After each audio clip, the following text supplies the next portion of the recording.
Hey GMAX country, welcome to another edition of the Agronomy Den Newsletter. My name is Brandi Buhr and I am an Agronomy Lead at GMAX Ag Team and I support the East Side locations. I wanted to cover the important topic today of herbicide resistance in weeds. Weeds that are resistant to one or more herbicide groups are becoming a common occurrence throughout Saskatchewan.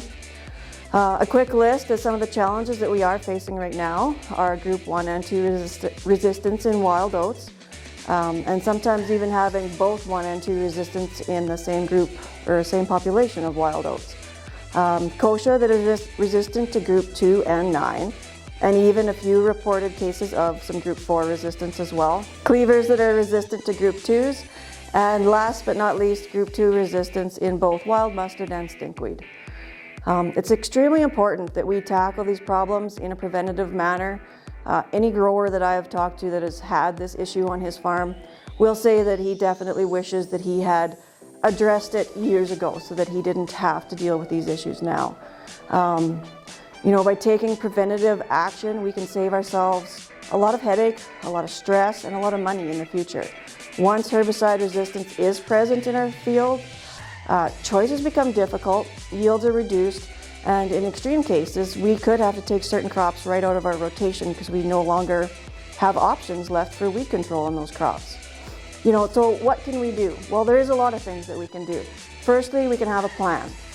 And that plan would include as diverse as possible of a crop rotation as we can handle. This allows us to use a greater range of herbicides and gives us a lot more options. Number 2 would be tank mixing our herbicides and tank mixing herbicide groups that are both active on the target weed. And then never spray glyphosate alone unless you absolutely have to would be another good point. And then just using those different modes of action whenever possible. So throughout different years and throughout the same years, mix that up as much as you can. Implementing the use of fall and spring applied residual products can help with this. Like I'm thinking of things like Avidex, Fierce, Volterra, Authority, Focus, those kinds of things. And then scout fields extremely carefully and take note of what you find in the fields. And then in follow up to that, keeping excellent records. So records of the herbicides used, of the groups used, of the crops grown, and then of those scouts that you are also doing out in the field. One of the most important things that we can do as a grower is to use herbicides correctly. So first off, I guess this means using the registered rate of that herbicide and not cutting that rate, because that will just help to increase that selection pressure on those weeds. And cutting rates isn't always just a function of how much active ingredient we put into the tank. It also really depends on the water volume that we use.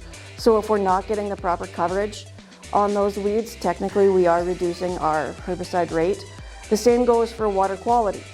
If we aren't using a water source for our spraying that is a good quality water source, again, we can effectively be cutting the rates of our herbicides. And then just spraying in environmental conditions that are conducive to spraying. Making sure that that product is actually hitting those target weeds. And then if you do find weeds that have survived that herbicide application, treat those as if they are resistant, even if you don't 100% know. And get rid of them in any way that you possibly can so that those seeds don't go back into the seed bank.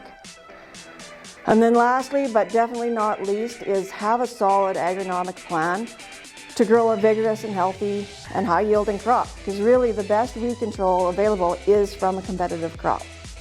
By implementing all of these things into a strong management plan, I really do think that we can keep herbicide resistance at bay for years to come. And if you need a hand with any parts of this management plan, please don't hesitate to contact your local GMAX ACE or agronomist and just give them a shout and see if they can help.